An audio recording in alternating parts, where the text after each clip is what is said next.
Hi, Michael. Welcome back. It's really lovely to have you here. Hi, Andrea. Yes, it is much easier to do what we were just doing before, having a chat one-to-one. So let's continue. Certainly is. Yes. So for everybody who's listening, welcome. Michael and I are here today because I've invited Michael to share with me a little bit more information about the universal basic income and why it matters so much and why it could be of so much benefit to society. Part of what is really interesting of what Michael brings to the table is some explanation into the history of all this stuff and of money and of how individual people survived over time, and that the way we do things today is not how they've always been done. And our economic structures and our relationship to money are social constructs that maybe worked in the past and might work in the future, but they are decisions we make. It's not how things have to be. So if we stop for a moment and think, is this the best way of doing things still?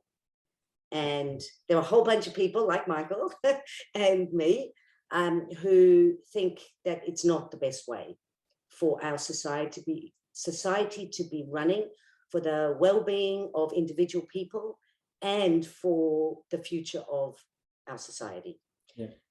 Particularly from my perspective, when I look at the people who can benefit from the UBI, from having their basic needs met unconditionally and without judgment and without conditions, are everybody who is working in the gig economy who doesn't have that stability of income and insurance and all that.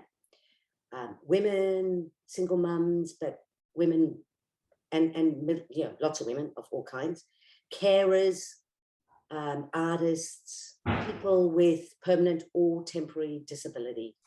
Now, something like just life happens and shit happens to people beyond our control.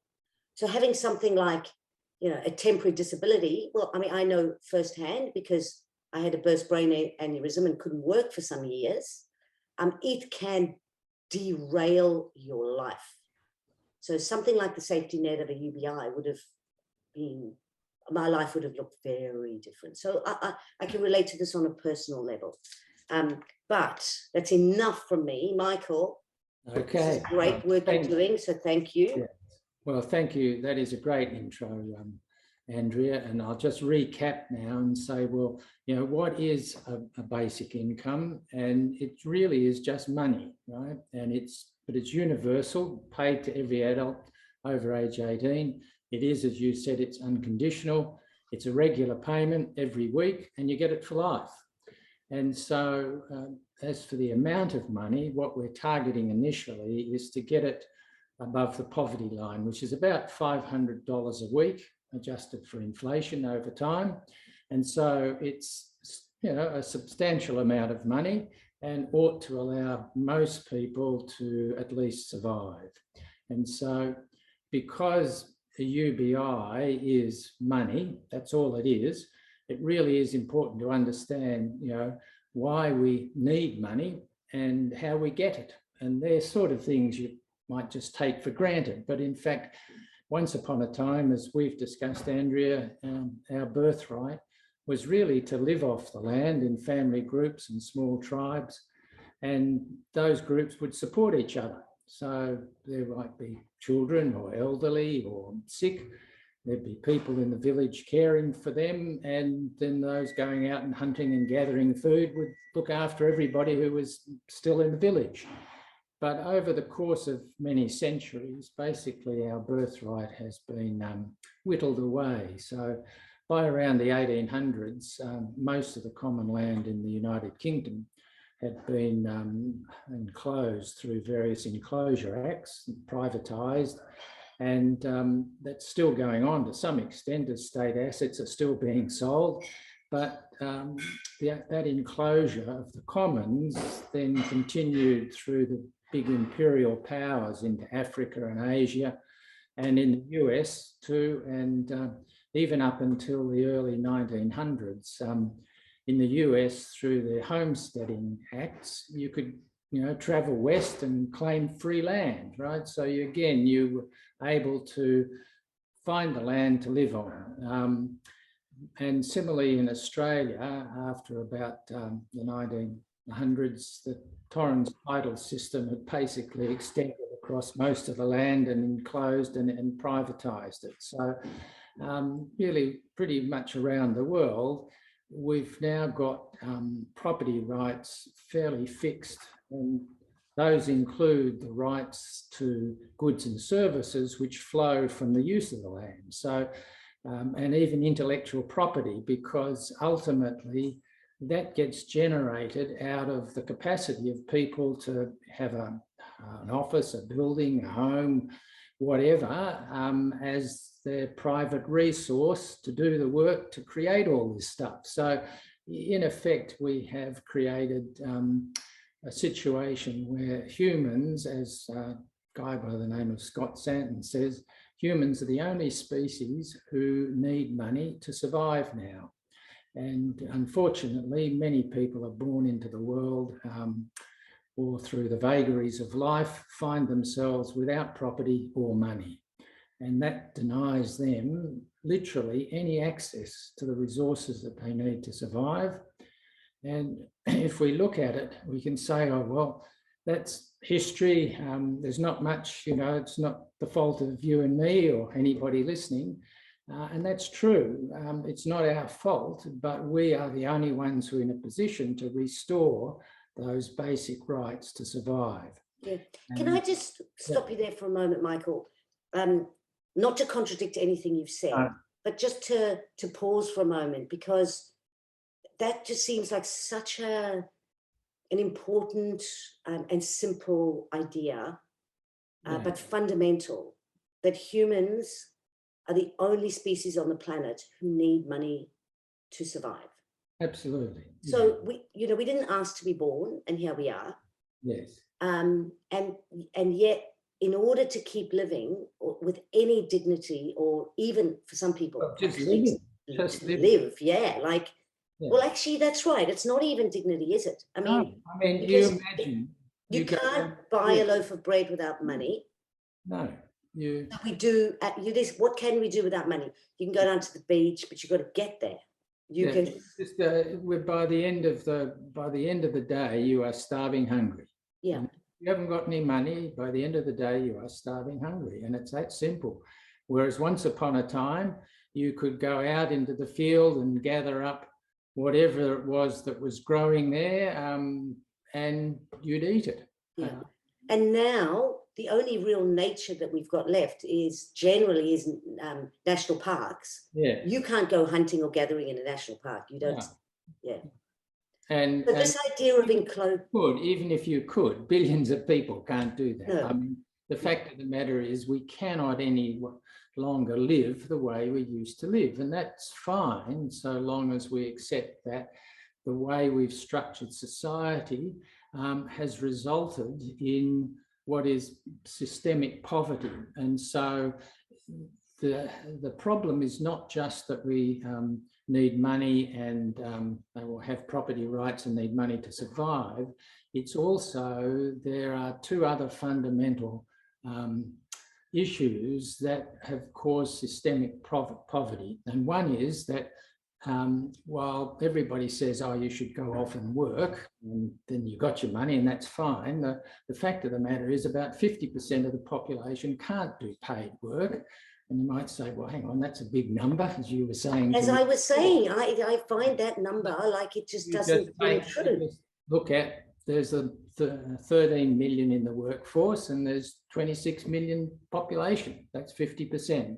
And it's made up of our young people, our old people, disabled, all of the people who are unpaid and caring for our young, old, disabled, and about 4 or 5% of the population who are between jobs. And so while people are in this group, they can only get money from savings and family, if they're lucky, or they get it from welfare and charity if they're not lucky. And that's the only way they're going to get money, unless you count criminality, but within society, you either are lucky enough to have savings and a family who'll support you, or you have to rely on welfare and charity. And the systemic problem then is that you've got this demographic, which isn't going to change, but the part that we can change is the way we've created welfare has created a poverty trap. And it's pretty simple, and it happens because people lose their benefits when they do paid work. And it means the higher the benefit, the bigger the trap. And so governments deliberately set low benefits so that it forces people to take the work that's available for those who can work. Unfortunately, the side effect is that it forces the people who can't work into poverty, right? Yes. This poverty trap, Yes. Really important, very important to get that point across. But just to wind back for a moment, Yes. That I remember you saying that without like the value and importance of unpaid work to society. Yes. Okay, the caring that wouldn't happen and the raising the kids and all that. But that statement that you made about unpaid work actually underpins the whole of society, and without it, we wouldn't have paid work. I was going to come to that, but you were you? Okay, sorry. But well, seeing as though we're here, I may as well just say okay, it. So as we're here, yeah. So there's that whole poverty trap thing, but the people then who are at home and who are caring, they're volunteering, they're maintaining social bonds. They are underpinning society in a way that if that work was not done, there would be no future generation who is educated and ready and prepared to do the paid work. So, you know, people have looked at all of the unpaid sector and said, if you actually valued the work at market rates, it could be worth more than the total of the rest of the economy combined, right? But that's just valuing it as in the market. But if you look at the reality that work, as we just said, absolutely underpins the ability for people to go out into the workforce and to do that paid work. So, you know, unless you've got somebody there looking after the home fires, society will not function. And so, yeah, it's one way, a UBI is one way of giving some small recognition of the value of that work in money terms. So, right. Yes. Okay, in a very small way. Yes. But bigger than that, isn't it? Okay, we are saying everybody who is born has a right to live. Yes. We have created an artificial structure that means in order to live, you need money. Yeah. So now all we're saying is, because we've created that, we're going to say everybody has enough money to fulfill their basic human right to survive. Yes. And so we'll discuss at other times the concerns that people have of just giving people money, right? But those concerns can be addressed. For the moment, I think we have to recognise, just as you said, Andrea, that you can't survive in a modern economy without money. Yeah. That there are systems in place which mean that we do provide money to people who can't work, but unfortunately those benefits have to be set low to encourage the people who can work to do the work, which means those who can't work are forced into poverty. Right now, that's a system design, and it's a system design that we can overcome with the universal basic income. Yeah. Okay. Amazing stuff. Amazing. I mean, it almost seems like utopia to me. The idea. Look, I think. Look, we're going to do another section, another session, I believe, on how this thing, because there's the practical aspect of it, which we're not going to go into today. For now, people just take your word that it has been thought through, it can be done, it actually has been done. Yes. So I have got places where you can actually look at the outcomes, which have all been in a pilot. It has been in the pilot, yeah, and it will be. Oh. Hello, Michael. He will come back in a minute. There he is. Hello. Okay, now you're frozen. Okay, Michael's frozen. Oh, well, I'll just say hello to everybody and wait for Michael to come back. Okay. There you are. Yes. Low system resources might affect the audio quality. So anyway, can you hear at the moment? Oh, we can hear you just fine. You're great. So yeah, where we were saying, okay, it has been done. There have been pilots. It is possible. Yes. Okay, suspend that for now. We'll get to it. Yeah, this is all about all the reasons why we need it, right? And so there are other reasons as well. So we've discussed around the birthright and the demographics and the design of our welfare system and the fact that there's a lot of unpaid work. But and you've already touched upon the fact that that unpaid work is not only going unrecognised in money terms, it's actually particularly disadvantaging one section of our population, mostly women, because they're the ones that job falls to. And the result of having to undertake that care work means that they cannot earn as much money. And when they do, in fact, go out and earn money, they earn less anyway than men. So the combined situation is that often women are faced as they move into retirement, having much less money to live on. So they're basically dependent on having a partner during their life and dependent on the state at the end of their life, simply because of the way we've designed our system. Now, the other thing, so this is all very practical just to get on and live life. Yes. But when I look around now and I see the level of anxiety and depression and struggle, and there's so much uncertainty coming up because of the market, the labor market shifting to a gig economy where people don't have stability and longevity. Yep. So there's so much fear and anxiety around that. Yep.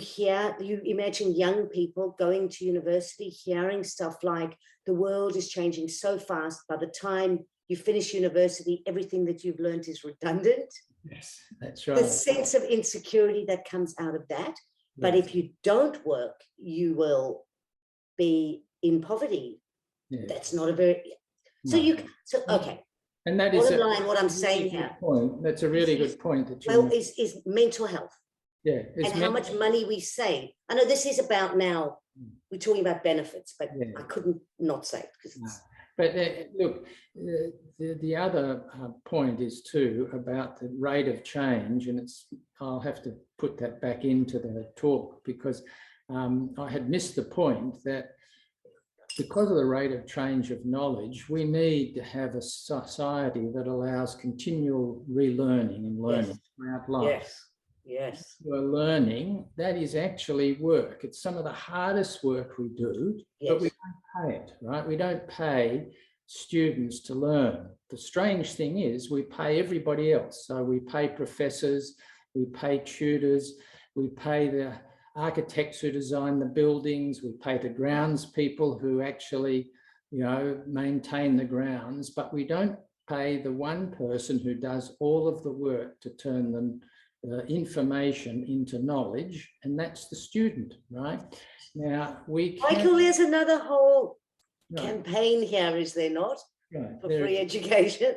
That's exactly right. But the universal basic income at least provides the ability to have income and to survive while you are learning and relearning, right? Now, I should be and as you say, we actually now need to be lifelong learners. We've got to upskill all the time. Yeah.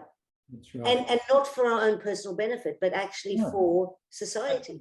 And this is this thing that people don't realize is that the student has a dual role. They are both the worker creating the knowledge, right? Because they're absorbing information and creating knowledge. Knowledge is something that is unique to the person. You have to have it inside your head, right? And so they are the worker, but they are also the output, right? The educated person. And so we should be paying them as a worker to create the educated person, just like we pay the tutors and the professors and everybody else, because the output of their work is the educated person. But once the educated person is educated, then we pay them to apply their knowledge. So they should be paid while they're working to create it, and they should be paid while they're applying it. And UBI gives us, again, a small underpinning to that whole learning economy. Right. Yeah. Yes, I think that's a vital point. Yeah. And again, it's an ideological shifting thinking, isn't it? Absolutely, yes, yes. Yeah. Well, so, I mean, the other people that I think we need to recognise too are our First Nations people, right? Yes. Because I don't know how many people understand, but really since colonisation, we have subjected our First Nations people to a whole culture of dependence. And you know, what it's mean is that for a long time they were designated as protected people and then corralled into remote missions where basically every aspect of their lives were controlled. They were farmed out to do manual labour. They were given little or no pay, had limited education, and quite honestly, basically treated like slaves. And that has taught a dependency and inferiority from a really young age. And they were only granted citizenship in their own land in 1967, right? So, and since then, they are still subject to regulations and policing that are way beyond the bounds of non-Indigenous people. And the reports coming out are showing that, in fact, many of the statistics are going the wrong way in terms of incarceration and family violence and so on. We, in fact, only granted our First Nations people an equal vote in 1962. Now, 3% of the population, that voice will never be heard. However, if we grant a UBI to all people, then they have at least the same basic right to express their basic needs as anybody else. And so a UBI, like it's a part recognition for the unpaid work, a part recognition for the disadvantage of women, it is also a part recognition of the disadvantage that we have created through the way in which we have treated our First Nations people. And I'm not necessarily criticising the way in which people have gone about trying to, you know, help overcome the problem, but it's clear that those ways are not working, right? Therefore, we ought to put them in a much better position where they have more control over their life, which they would do because the UBI would be unconditional. They would choose how they're going to spend it. Yeah. So there's a few more other points, whether you want to keep. Yeah, I think maybe we could call it there, because you've got documentation that people could download and see a whole report with much more detail or to review. We could even, I don't know how you feel about make it available, like on the post we can put a downloadable document or send people to your website where they can download. So as I say, to recap some of the stuff you've spoken about, to fill in gaps where maybe things we haven't brought up. I would just tidy it up and then I can do it. Okay, so this is going to, so two things before we close up. I would like you to express to people how they could get involved or champion this idea. Yeah, well, basically, I think this is now a worldwide movement. And so you go to Google, you look on YouTube, universal basic income, and you will find a huge amount of resources. Now, what you also find is that there is probably a lot of disagreement still about how you do a UBI and what the impacts will be. And so we've done a lot of thinking about how to implement a UBI in a way that is practical, that it can be done without changing our systems, without changing our taxes, without increasing our debts, without causing excessive inflation.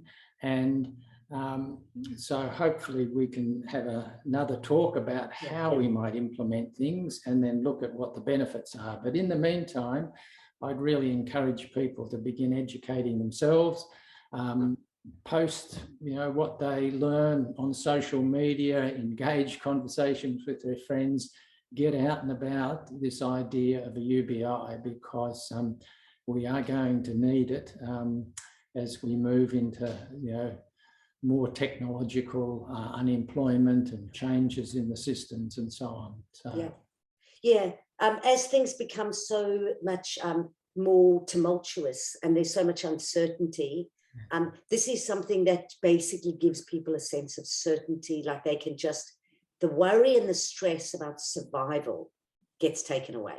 I mean, it could be hugely calming for the whole of society that is currently now feeling like sitting on the edge of a powder keg. So yes. And on that note, Michael, this is, even though it feels like maybe in some ways could be a bit utopian, we can see through the work that you and lots of other people have done, it can be very practical, but also it's not just about next generation. Your timeline is quite short. You're thinking, well, I think 2025. And get it enacted by not the start of this parliament, but the start of the next one. It's like not the one coming up. So about 2025. 2025, we're talking 3 years. Yes, but to have it fully implemented by 2030. So this is real life stuff. Yeah, well, that's what we would like to see happen. Yeah. Okay, Michael. Well, thank you so much. So just a reminder to people, Michael Haynes, he will be on this post, has offered for you to reach out directly to him if you would like to get involved with Basic Income Australia. My call out to people in the creative industries, writers and filmmakers and musicians, anybody who could create work or would be keen to create work that can take this idea further and support our whole creative industries. That would be incredible. That'd be great too. Wouldn't that be incredible? And look at all the amazing work that people did, songs and, at the beginning of the pandemic. Yes. Creative industries are very powerful and have a voice. Okay, Michael, my pleasure. Until next time. Okay, bye-bye.